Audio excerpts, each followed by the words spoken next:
That's in terms of sadaqah. In terms of the recitation of the Quran, حدث ولا حرج. It's absolutely ridiculous. Yani, just to give you guys an example, all right? A lot of the scholars and a lot of the ubbad, they would read the Quran. You know, you would expect that from them to a certain. You expect, a scholar or a person of knowledge.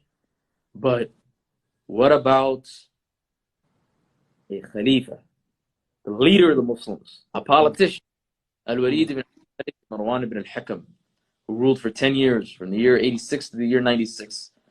It's narrated that he used to complete the recitation of the Quran 17 times during the month of Ramadan. And that's a politician, all right?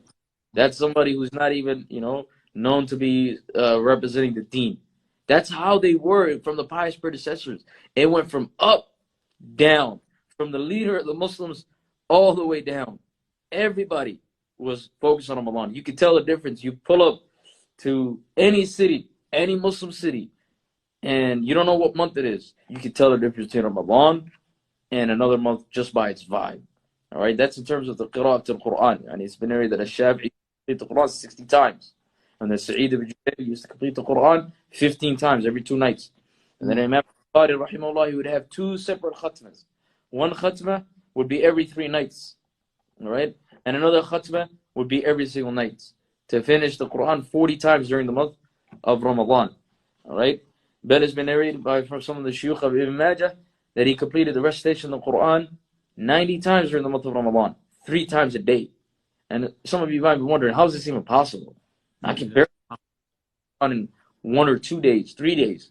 How can I get times in 1 day?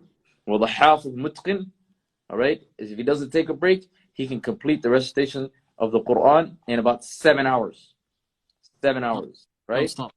Non-stop, without any stop. Maybe drink water real quick. That's it. So do the math. 3 times is 21 hours. You got 3 hours of sleep. It's possible. And on top of that, the karamat that Allah subhanahu wa ta'ala, He gives to His awliya, to those people who are close to Him.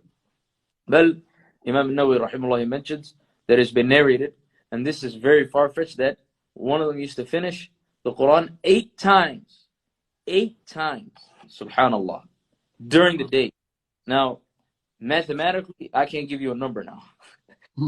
Over the previous one, 8 times, I can't give you a number. But let me tell you something. Finishing the Quran 8 times, it's possible that it's a karamah from Allah subhanahu wa ta'ala. Because mathematically, it don't work. Imam Nawawi rahimahullah, he says this is the world record, the Guinness World Record for what? For finishing the Quran. This most that has ever been narrated. 4 times during the day and 4 times during the night. 8 times overall, Allah musta'an. Right, that is in terms of the recitation of the Quran. In terms of during the day, how they conduct themselves, how they handle themselves.